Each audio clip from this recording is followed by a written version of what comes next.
Bueno, serás un hombre de consulta, ¿no? Muy recurrentemente por inversores, por empresarios, qué sé yo. Sí, esta semana mi teléfono estalló de una manera pocas veces vista. ¿Pudiste, digamos, matizar un poquito? ¿Seguís en pareja? No, Perdón, ya no estoy en pareja. Ah, bueno, perdón. Es decir, la demanda por los servicios profesionales, digamos, se puso muy intensa y para los dos. Entonces era mejor... Bueno, o sea, volviste a la soltería, perdón. Exactamente. Jamás hubiera querido entrar en eso, lo hice casi como una humorada y terminé sacándote un título que no quería. Bueno, vamos al título que sí quiero. Vamos a hablar de economía. Se va Duhovne, llega a la Cunza, primera lectura.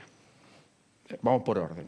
A ver, yo creo que independientemente de quién ocupe el cargo, el destino de Argentina está marcado.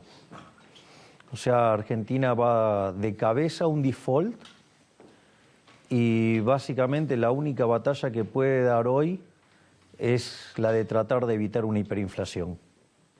O sea, concretamente Argentina, para ser digno de crédito, necesita un superávit primario de 3,5 puntos del PBI. Hoy el resultado estructural, si cumpliera la meta del déficit cero, como se lograría con licuación de partidas, es 1,5 negativo. O sea que Argentina básicamente tiene un gap de 5 puntos en lo fiscal. No veo la voluntad de generar ese ajuste ni por parte del gobierno ni por parte de la oposición. Con lo cual, la verdad es que las medidas que se anunciaron esta semana empeora esa situación. Lo que se anuncia desde la oposición es todavía más leña al fuego en cuanto al resultado fiscal, con lo cual yo no creo que Argentina pueda conseguir el financiamiento que requiere tanto para el 2020 como el 2021. Ahora, Javier, ¿cómo se hace política y se junta votos diciéndole a la gente, miren, hay que ajustar, hay que pagar menos por esto, hay que hacer una reforma jubilatoria y elevar la edad, hay que hacer una reforma en el mercado laboral para poder tener mayor accesibilidad al mercado laboral y que esto implique a su vez que también cuando alguien es despedido pueda ser despedido por un empresario sin que quiebre? Todo eso también es más complejo en tiempos electorales que en otros tiempos, ¿o no? A ver, vos podés hacer ajustes sin que tenga que caer sobre la gente. Ahora, el problema es que cuando haces eso tiene que caer sobre la política. A ver, vamos a ponerlo en dos planos. Por un lado hay un trabajo reciente del BID, que justamente el BID no es un organismo con las preferencias Giacomini-Milei, y hace un estudio sobre la ineficiencia técnica del gasto público, y la peor región del mundo es América Latina, con una ineficiencia técnica de 4,4% del PBI. Argentina tiene 7,2%. Y el BID, educadamente, inventa un término que se llama filtraciones, que yo lo llamaría choreo. Argentina tiene 5 puntos de filtraciones. Es decir, por lo tanto, hay mucha tela para cortar gasto público. En principio, 5 puntos del PBI de afano de la corporación política y después, si querés, 2,2 más de ineficiencia técnica normal, por decirlo de alguna manera. Por otra parte, con Giacomini, nosotros en el libro Libertad, Libertad, Libertad, una de las cosas que hacemos en el plano fiscal es proponer un ajuste de 15 puntos de gasto público en términos del PBI, en el caso consolidado. De hecho, fíjate que si vos avanzás sobre lo que son la obra pública, lo que es las transferencias discrecionales y lo que tiene que ver con los subsidios económicos, ahí juntás 10 puntos del PBI. Con lo cual no es que no se puede hacer, y eso te permitiría bajar impuestos por 5 puntos del PBI. El problema es que la obra pública, nosotros proponemos ir a un régimen de iniciativa privada a la chilena, y el problema con ese régimen es que deja de pasar el dinero por las porosas manos de los políticos. Y ya vimos lo que significa para los políticos la obra pública a la luz del tema de los cuadernos. Por otra parte, las transferencias discrecionales, imagínate que es la plata que direccionan los políticos cuando quieren torcer el rumbo de una elección. Y por otra parte, lo que tiene que ver con los subsidios económicos, vos podrías haber hecho una recalibración completa de los contratos y un gobierno torpe que no escucha como este, lo único que hizo fue trabajar sobre el precio. Hay un dicho que dice que cuando tu única herramienta es un martillo, te sorprenderá como todo se parece a un clavo. Bueno, Digo, eso fue Aranguren y su sucesor, porque básicamente, mirá lo que son las cosas. Nosotros lo hicieron gradual y mal, eran 4,5 puntos del PBI, los subsidios económicos.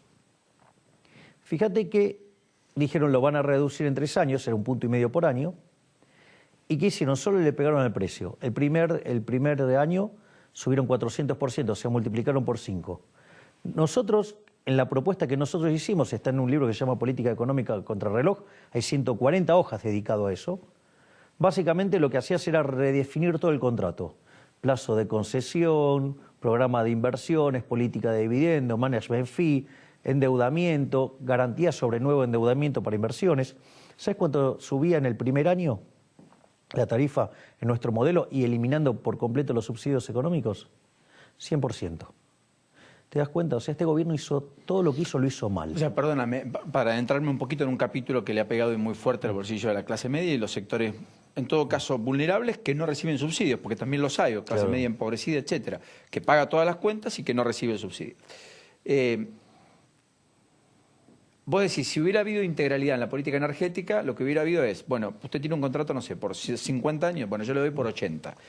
Usted tiene que ir a pedir más plata para hacer inversiones, bueno, mire, yo soy el garante, salgo de respaldo, por lo tanto usted le va a bajar la tasa. Exactamente. Porque yo oficio de garante. En ese contexto vos hubieras dicho, bueno, tenemos que rediscutir la tasa de rentabilidad, digamos, ¿no? Bueno, pero eso está implícito en algo que se llama ecuación económica financiera del contrato. Justamente lo que nosotros trabajamos es sobre recomponer esa ecuación.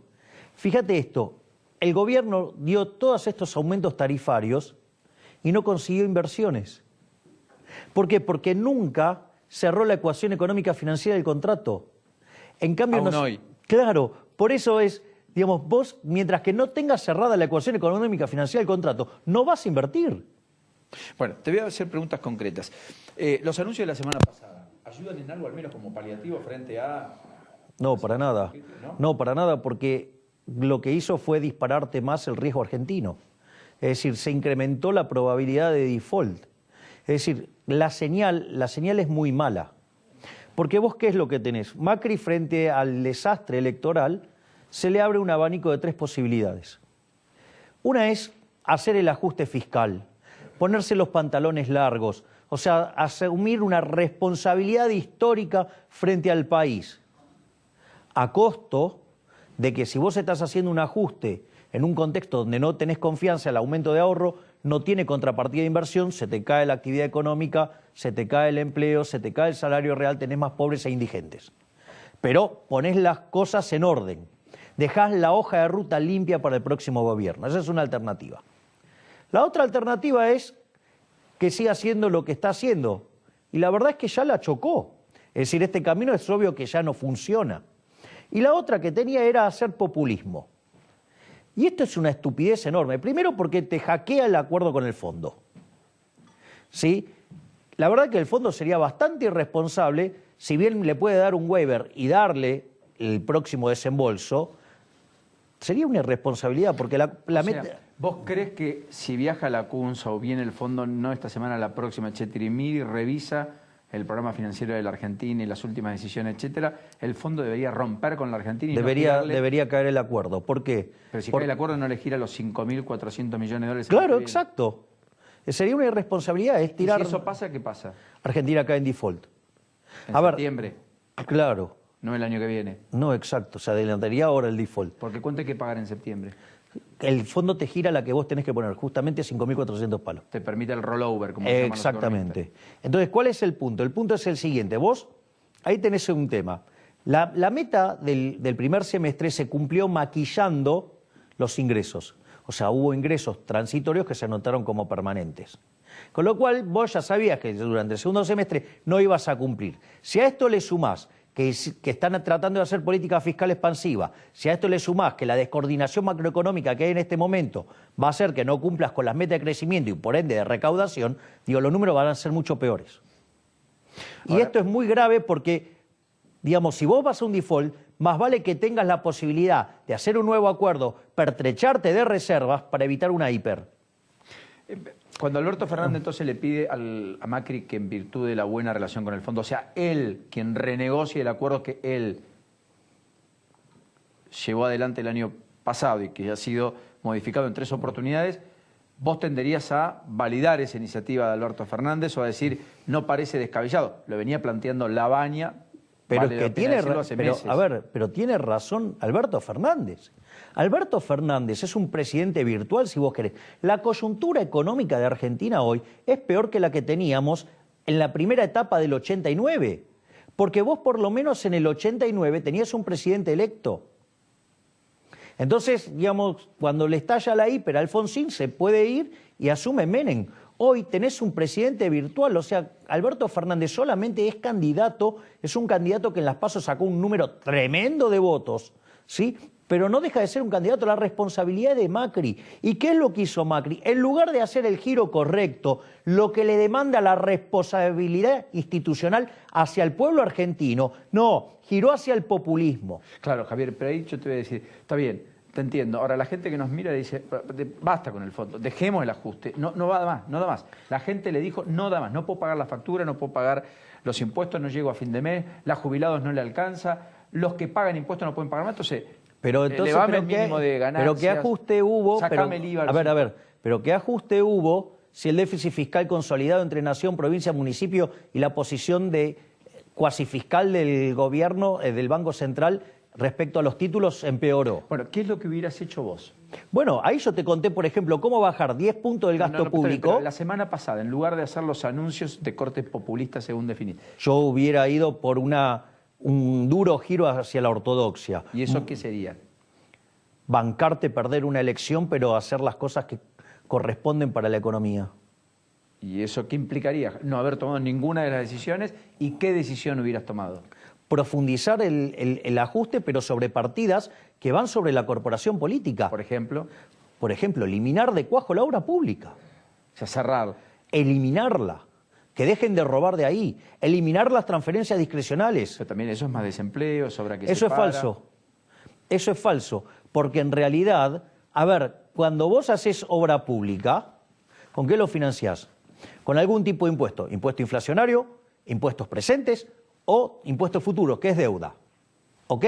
Con lo cual, cuando vos haces la obra pública, en realidad le estás quitando fondos al sector privado que deja de gastar en otro lado, donde sí quería gastar, con lo cual no solo que destruís empleos en otro lugar de la economía, que además siempre es más productivo el sector privado que el sector público, y además hay una cuestión de libertades individuales o las preferencias de los consumidores. O sea, digo, es un espanto. Cualquier cosa que tenga que ver con el gasto público, no solo que tiene un vicio de origen que está financiado con impuestos y que jamás van a gastar en lo que vos querés, con lo cual tenés doble pérdida digamos, porque tenés menos ingresos y porque además te van a dar un bien que no es que el que vos querías, porque si no, no lo estarían haciendo por la fuerza, sino que además la productividad es mucho menor. Y ni que hablar sobre las filtraciones. Javier, ¿le crees a Nielsen cuando dice que no está en mente de Alberto Fernández reestructurar la deuda? ¿O le crees a Alberto Fernández cuando dice hay que reestructurar el acuerdo con el fondo y eventualmente la deuda? Cuando Alberto Fernández dice que hay que reestructurar el acuerdo con el fondo, lo que está diciendo es que va a defoltear a los tenedores de bono. Bueno, el Fondo Monetario Internacional es una... lo que el mercado teme. Pero no dan los números. ¿Es independiente de Alberto o Macri reelecto? Claro, es decir, ¿quién le va a poner el año que viene 35.000 palos verdes a Argentina? O sea, estamos al horno con papa y frita, perdón la expresión. El default es inexorable. Si Argentina no hace un giro radicalizado hacia la ortodoxia, el default es inexorable. Mira que a seguro se lo llevaron preso, decían en mi barrio. ¿Vos estás seguro de que eso es? No hay otra chance que no sea esa. Bueno, decime vos de dónde van a sacar 35.000 palos verdes para ponerle a la Argentina. Nacho, ¿vos tenés respuesta a eso? ¿Qué sé yo? No, porque digo, estaba el sueño de las focas amarillas que decía, no, la va a poner Trump. Ah, la pone Trump. ¿Cómo la pone Trump? Porque Trump la única forma que tiene de poner esa plata, ¿cómo es? Vía Fondo Monetario Internacional. Vos me estás diciendo que de repente el Fondo Monetario Internacional va a hacer Estados Unidos un incremento de capital, ponele 50.000 millones, va a licuar al resto de los países para dárselo a Argentina. Vamos. Nacho. Sí, Milei, hoy leí una columna en Infobae que hablaba de la solución es dolarizar. Dolarizar y entrar en un plan de convertibilidad para matar la inflación, un 1 a 1 como en su momento. ¿Lo ve viable? Y en ese caso, ¿a cuánto creería que se tiene que equiparar un dólar? Bueno, eso es... A ver, te cuento, hay distintas alternativas. Hay quienes proponen una convertibilidad, hay otros que proponen una dolarización y está la alternativa que con Diego Giacomini nosotros desarrollamos también en el libro Libertad, Libertad, Libertad. O sea, perdón la autorreferencia, pero el libro tiene un plan económico. Nosotros somos partidarios directamente de eliminar el Banco Central. Es decir, nosotros lo que estamos proponiendo es ir a un sistema de banca libre, que con el formato de banca Simon, básicamente, ¿qué es la banca Simon? Separás el almacén de valor, que es como si fuera una caja de seguridad, donde vos dejás la plata, te cobran un fee anual, vas, si querés, tocas la plata, le sacás fotos, te sacás foto con los billetes, con lo que quieras, ¿sí? Y estás siempre ahí. Cuando te la querés llevar, te la llevas. No hay ningún tipo de problema. Y después una banca de inversión. En la banca de inversión, es el viejo dicho, si te gusta el durazno, bancate la pelusa. ¿Vos querés tasa de interés? Ok. Vas y vas a distintos fondos comunes de inversión.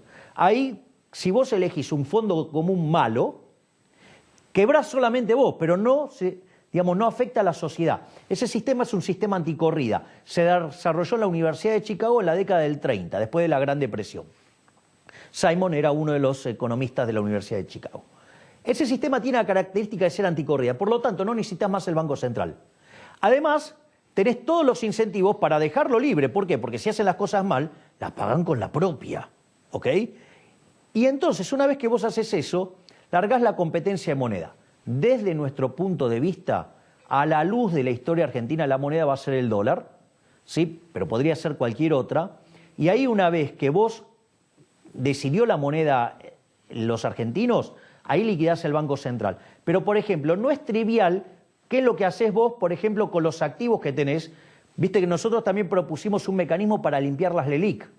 Porque si no, vos vas a tener que responder por todos los pasivos, no solo por la base monetaria, sino que vas a tener que responder también por los pases y por las LELIQ. Claro. Entonces, si vos no limpiás esos instrumentos, el tipo de cambio cada vez te da una cosa más grande y el nivel de empobrecimiento en dólares de los argentinos va a ser monstruoso. Entonces, por eso es muy importante limpiar, por ejemplo, las LELIQ. O sea, y todo lo que vos puedas conseguir de financiamiento para reforzar el balance del Banco Central va a implicar menos dolor sobre los argentinos. Respecto a las otras situaciones, ¿cuál es el problema de la dolarización? Si vos dolarizás, no sé, a la Ecuador o a la Panamá y seguís teniendo un sistema de encaje fraccionario, si vos tenés una corrida estás en problema. ¿Por qué? Porque no podés emitir dólares. En ese sentido, la convertibilidad era mejor que la dolarización, porque frente a la corrida vos podías responder emitiendo dólares, pesos, dabas redescuentos y los bancos te entregaban, ¿qué? Créditos. Ahora, ¿cuál es el problema? El problema es que la convertibilidad ya la quemaste. Entonces la gente le va a desconfiar a la convertibilidad. O sea, lo que propone Jorge Yoma para vos es inviable porque ya existió y porque no es creíble entonces. Exacto, ya lo quemaste. Por lo tanto, el único paso que te queda es Ecuador, dolarizar la economía. Sí, pero el problema de la dolarización a la Ecuador o a la panameña es que vos seguís teniendo un sistema de encaje fraccionario. Entonces, frente a una corrida no podés hacer nada. Perdón, Nacho, seguí. Perdón. Sí, le quería consultar si lo ve viable en el país hacerlo, si es la solución para salir de la inflación. Sí, claramente es la solución para salir de la inflación porque no vas a tener más inflación. Claro. Es decir, pero, a ver, ¿cuál es? A ver, nosotros tenemos Banco Central desde 1935. Antes del Banco Central, la inflación en Argentina era del 2, 2,5%. Los 10 primeros años, que fue mixto, la inflación saltó al 6%. Y después, entre el año 1946, cuando se nacionaliza el Banco Central, que dicho sea de paso fue creado por 40 años, o sea, en 1975 debería haber sido cerrado.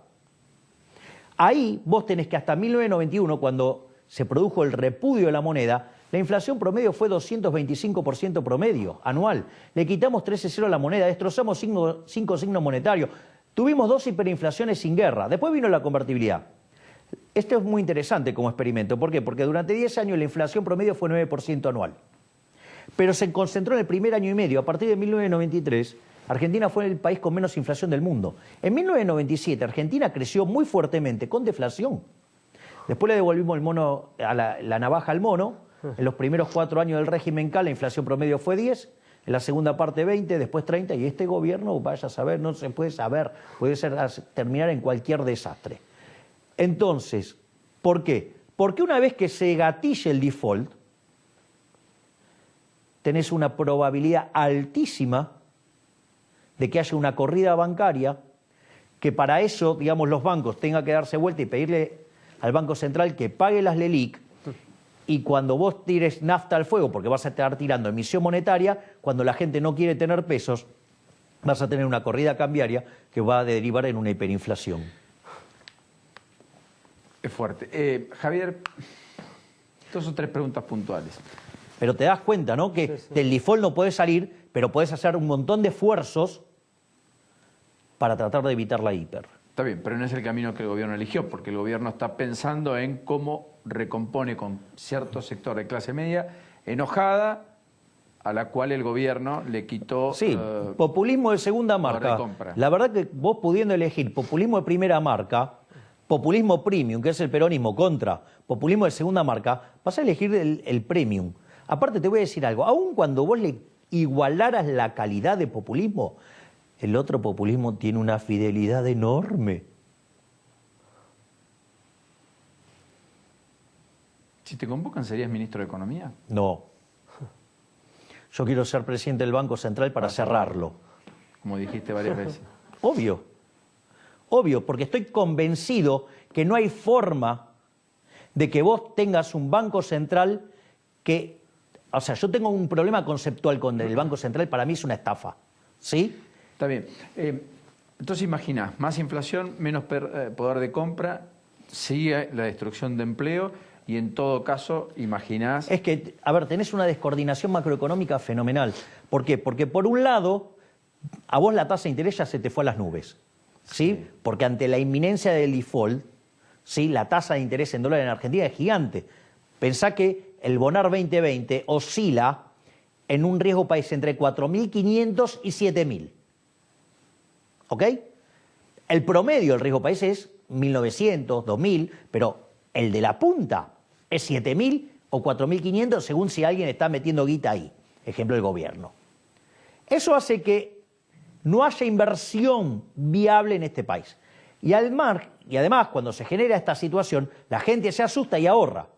¿Qué es lo que pasa? Ese exceso de oferta de bienes se traduce en caída de la demanda de trabajo, por ende cae el salario real, cae la actividad económica, tenés más pobres, tenés más indigentes. Ahora, eso va a pasar y se te van a complicar más los números fiscales. El tema es, ¿qué nivel de crisis estás dispuesto a asumir? ¿50% de pobres o 75%, que es la hiper? Me dejas sin demasiadas preguntas, Javier, en el deseo de que... ¿Eso es bueno o es malo? No, en el deseo de lo que crees que va a suceder que no ocurra, te agradezco la sinceridad. Ojalá sea una advertencia, una alerta, qué sé yo.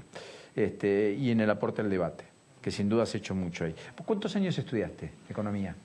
Y yo hice el grado, que son 5 años, Sí. o sea, cuando yo estudiaba eran 5 años, e hice 2 maestrías, o sea, ahí tenés 4 años más, pero nunca dejé de estudiar. ¿Y das clases? Doy clases hace 28 años. Arranqué siendo ayudante de segunda de microeconomía y bueno, y nada, yo soy especialista en crecimiento económico con y sin dinero. ¿Sabes por qué te pregunto esto? Porque muchos dicen o entienden que acá estamos frente a un problema cultural en la Argentina.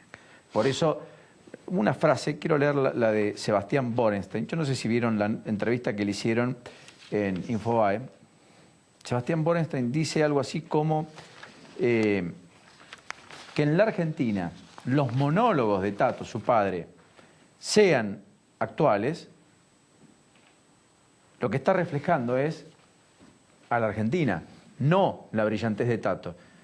Porque en definitiva Tato en los 70, en los 80, en los 90 planteaba los debates que todavía no nos zanjamos, no libramos, no terminamos de saldar en la Argentina. Y el mundo ya dejó muchos de esos debates, los superó. Y acá todavía seguimos ver. sosteniendo que la culpa la tiene el otro, siempre y sistemáticamente, A y ver. nunca asumimos nada. Vamos a este punto. Yo comparto plenamente que el problema argentino es cultural. O sea, Argentina es un país que está infectado de socialismo. A punto tal que hay alguien que puede considerar que este gobierno es liberal. Digo, mucho más espantoso es cuando dicen que es neoliberal, porque el término neoliberal se creó en la década del 30 por una persona llamada Alexandre Rostow, que era de origen marxista, y trató de encontrar una solución entre el fascismo y toda la economía de los nazis y el liberalismo, buscar una cosa intermedia. O sea, con lo cual ya cuando te definen de esa manera, el que lo está haciendo o es nazi o es fascista, cualquiera de las vertientes del peronismo adhiere a eso, el propio Perón decía, yo soy nacionalsocialista, o directamente de la izquierda más recalcitrante. ¿Cuál es la realidad? Desde que Argentina empezó a abrazar las ideas socialistas en 1928, en el segundo gobierno de Irigoyen, Argentina pasó de ser el quinto país más rico del mundo, hoy es 65, y solamente le queda seguir cayendo. En el libro que mencioné tantas veces en esta nota con Giacomini, toda la primer parte la dedicamos justamente a lo que tiene que ver con los valores del capitalismo, lo que tiene que ver, porque cuando vos defendés el capitalismo, es un sistema que fue superior en lo productivo, porque el muro se cayó y aplastó a los zurdos, no al capitalismo. O sea, es superior no solo en lo productivo, es superior en lo ético y moral, y además es superior estéticamente, ¿sí? Mientras que el socialismo se basa en los valores de la envidia, el odio, el resentimiento, el trato desigual frente a la ley, el robo y el asesinato. Sin embargo, esta sociedad, por ejemplo, cuando clama por la justicia social, justamente está exacerbando todos esos valores socialistas, que es lo que hunde a este país. Entonces, ¿sabes cuáles son los datos? Los datos dicen que aquellos países que son más libres son 8 veces más ricos que los reprimidos. Que los que están peor en cada economía, el decil más bajo, está 11 veces mejor el que está en el país libre que el que está en el reprimido. Y no solo eso, ese tipo que está en el decil más bajo, en el país libre, está mejor que el 80% de las personas que viven en el país reprimido. Es decir, algo así como que es mejor ser cola de león que cabeza de ratón. Pero eso no es todo. Además, la gente vive más. Las mujeres, por ejemplo, tienen más derechos, ¿sí? Entonces, digo, ¿y sabes qué? Tienen 25 veces menos de pobres normales y 50 veces menos de pobres extremos.